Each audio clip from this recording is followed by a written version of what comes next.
Em 1999, um neurocientista chamado Reid Montague fez um experimento que virou o marketing de cabeça para baixo. Ele colocou pessoas para tomar Coca-Cola e Pepsi às cegas, sem saber qual era qual. O resultado? A maioria preferiu o sabor da Pepsi. Mas quando as pessoas souberam qual copo era da Coca-Cola, a preferência inverteu completamente. O mesmo cérebro, o mesmo líquido e uma decisão completamente diferente. Mas o que mudou? Nada no produto, mas tudo na mente. Estudos de neuroimagem mostraram que ao beber Coca-Cola, sabendo da marca, áreas do cérebro associadas à memória e à emoção dispararam intensamente, provando o valor do brand sobre o sabor puro. Esse experimento ficou conhecido como Pepsi Paradox, e ele provou algo que os neurocientistas já suspeitavam. A gente não escolhe com o paladar, não escolhe com a razão. A gente escolhe com o que a marca fez a gente sentir antes mesmo de abrir a lata. Isso é neuromarketing, a ciência que estuda o que acontece no seu cérebro quando você consome, decide e compra, muito antes de você perceber que já decidiu alguma coisa. E hoje eu vou te mostrar as 10 estratégias que saíram dos laboratórios de neurociência e foram parar nas campanhas das maiores marcas do mundo. Estratégias que estão sendo usadas agora em você, em mim, em todo mundo que consome qualquer coisa. Bora entender o jogo. Antes de nos aprofundarmos em cada uma das técnicas, o conteúdo desse vídeo foi fundamentado no livro Neuromarketing de Luiz Moutinho e Carla Menezes.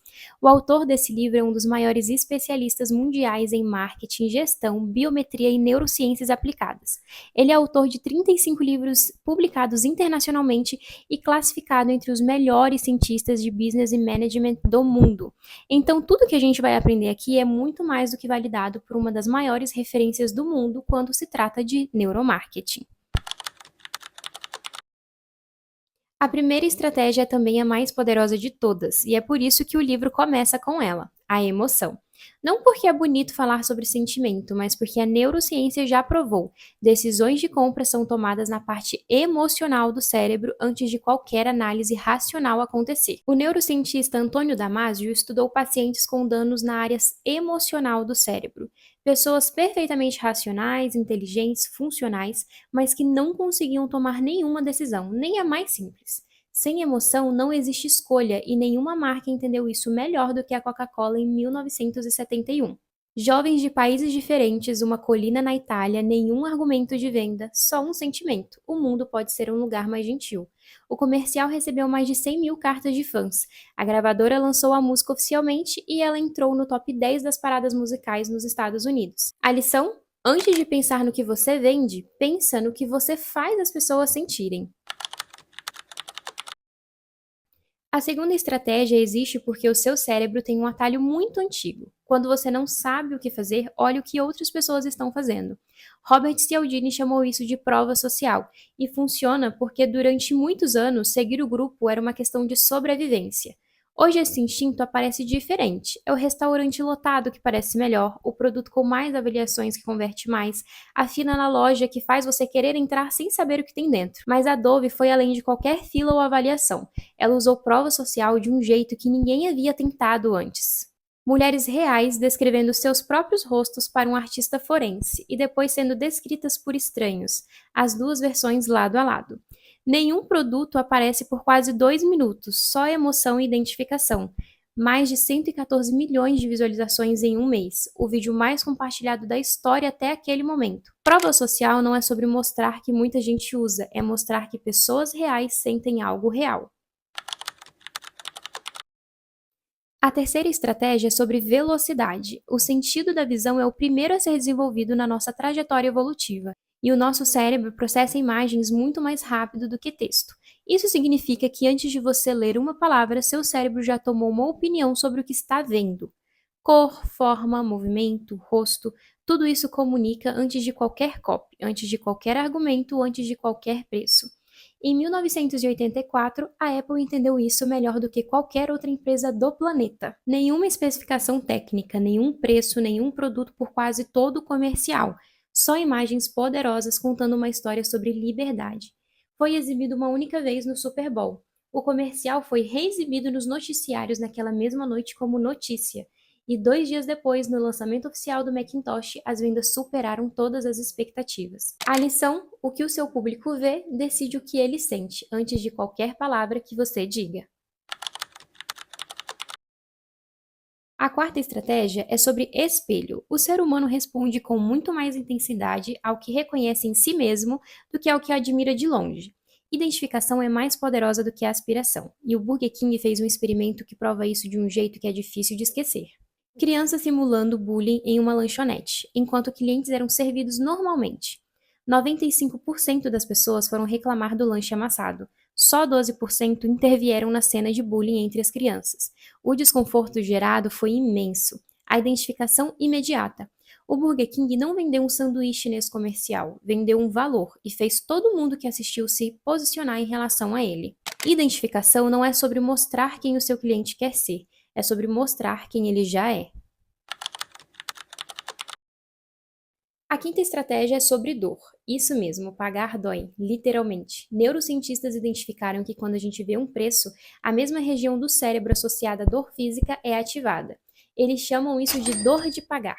E quanto mais redondo e fechado é o número, 100, 200, 500, maior essa ativação. É por isso que 99,90 não é um truque de supermercado, é neurociência aplicada. O cérebro ancora no primeiro dígito que lê e classifica o preço como menor do que 100, antes de qualquer processamento consciente. A Amazon foi além disso com o Prime. Em vez de cobrar por compra, o que ativaria a dor de pagar a cada transação, ela criou uma assinatura anual. Você paga uma vez, a dor acontece uma vez e depois cada compra parece gratuita. A lição: o preço certo não é o mais baixo, é o que causa menos.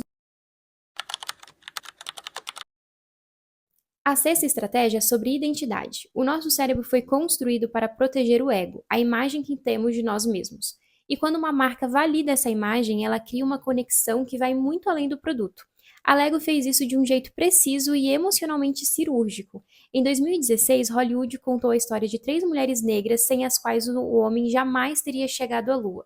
O filme se chama Estrelas Além do Tempo e foi tão impactante que no ano seguinte a Lego lançou um set oficial homenageando essas mulheres. Não porque foi uma decisão de marketing, mas porque os fãs exigiram isso após o set receber 10 mil votos de fãs na plataforma Lego Ideas. Para qualquer pessoa que já se sentiu fora do lugar num ambiente que não foi feito para ela, esse não é só um produto, é validação. Mas tem um detalhe em toda essa história. Katharine Johnson, a matemática principal do filme, não está no set.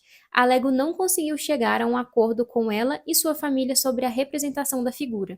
Ou seja, a mulher mais famosa do filme ficou de fora do brinquedo. Mas o que fica de lição afinal? Validação cria lealdade que nenhum desconto compra. A sétima estratégia é sobre familiaridade. O nosso cérebro é social por natureza. Ele responde com mais confiança, mais atenção e mais dopamina para o que parece humano. Rostos, histórias, tom de voz, imperfeições. Marca que parece instituição cria distância. Marca que parece pessoa cria vínculo. 2 irmãos caminhando por uma paisagem gelada. Uma conversa sobre a vida, sobre escolhas, sobre o tempo que passa. Nenhuma garrafa aparece até os últimos segundos. O comercial não vende o uísque, vende o tipo de relação que você quer ter, e associa essa emoção à marca de um jeito que fica gravado.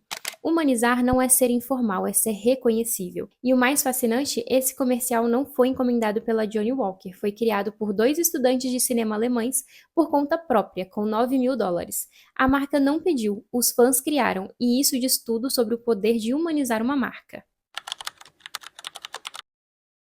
A oitava estratégia é sobre como seu cérebro completa o que os olhos não terminam de ver. A Gestalt é uma teoria da psicologia que explica como interpretamos formas, imagens e padrões visuais, e ela tem 8 leis, todas usadas por marcas para criar identidades que o cérebro memoriza sem esforço. A lei do fechamento diz que tendemos a completar formas abertas. É por isso que você enxerga um panda no logo da WWF, mesmo ele sendo feito só de manchas. A lei da pregnância diz que o cérebro prefere formas simples e equilibradas. É por isso que os logos mais memoráveis do mundo são minimalistas. O swoosh da Nike não tem texto, não tem nome, não tem cor obrigatória. É só uma forma, mas é uma das marcas mais reconhecidas do planeta. Isso é Gestalt. O cérebro não precisa de muito para entender tudo. A nona estratégia é sobre reconhecimento imediato. Em um feed onde você passa o polegar em menos de 2 segundos por imagem, a marca que não é reconhecida instantaneamente simplesmente não existe. Marcadores visuais são elementos que o seu cérebro aprende a associar a uma marca antes mesmo de ler o nome.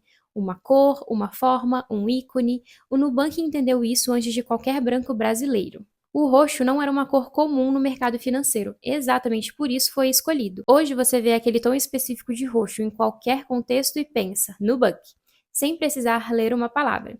A pergunta para qualquer marca é: o que aparece no feed antes do nome ser lido? Se a resposta for nada, é hora de criar um marcador. A décima estratégia é sobre autoridade, mas não do jeito que a maioria pensa. Ser o digital influencer da sua própria marca não é sobre ter milhões de seguidores. É sobre mostrar o que você sabe, resolver os problemas do seu público e ser reconhecido como referência no seu território. O envolvimento acontece depois da atração, e a atração vem do convencimento. Não da publicidade, mas de valor entregue antes de qualquer venda. A GoPro entendeu isso de um jeito que virou o manual do mercado. Em vez de contratar diretores e produtoras, ela transformou os próprios usuários nos criadores de conteúdo da marca. Cada vídeo postado por cliente era uma prova social, um estímulo visual e uma aula de como usar o produto ao mesmo tempo. O conteúdo que você entrega antes de pedir qualquer coisa em troca é o ativo mais valioso que uma marca pode construir. E chegamos ao creme de la creme, o bônus que os autores do livro guardaram para o final, porque é a estratégia que potencializa todas as outras. Um estudo de Stanford pediu para 24 pessoas memorizarem lista de palavras. Quem usou as palavras dentro de uma história lembrou de 93% delas. Quem memorizou palavra por palavra reteve só 13%. Seu cérebro não foi feito para dados, foi feito para narrativa. E a Always provou isso com um comercial que mudou o comportamento cultural, não só preferência de marca. Fazer algo como menina era uma expressão usada como um insulto. Always pegou essa expressão, virou de cabeça para baixo e devolveu para o mundo como uma declaração de força. O comercial não mencionou absorvente por quase todo o vídeo. Só uma pergunta: o que significa fazer algo como uma menina? Storytelling não é contar uma história bonita, é usar uma narrativa para mudar a forma como as pessoas pensam sobre o mundo, sobre si mesmas e sobre a sua marca. Voltando ao experimento da Coca-Cola e da Pepsi, o líquido era o mesmo. O resultado foi diferente porque o cérebro não avaliou o produto, avaliou tudo que a marca construiu ao longo de décadas dentro dele. Cada comercial, cada embalagem, cada memória afetiva associada àquela lata vermelha. E é isso que o neuromarketing revela. A batalha pelo consumidor não acontece na prateleira, no feed ou no anúncio. Ele acontece dentro do cérebro, muito antes do momento da compra. E as 10 estratégias que a gente viu hoje são as ferramentas que as marcas mais inteligentes do mundo usam para vencer essa batalha. Você não precisa de orçamento de multinacional para aplicar nenhuma delas. Você precisa entender como o cérebro do seu cliente funciona e construir a sua comunicação a partir daí. Esse é o tipo de conversa que eu quero ter aqui. Se esse vídeo fez sentido para você, compartilha com alguém que precisa ver isso. Nos vemos no próximo.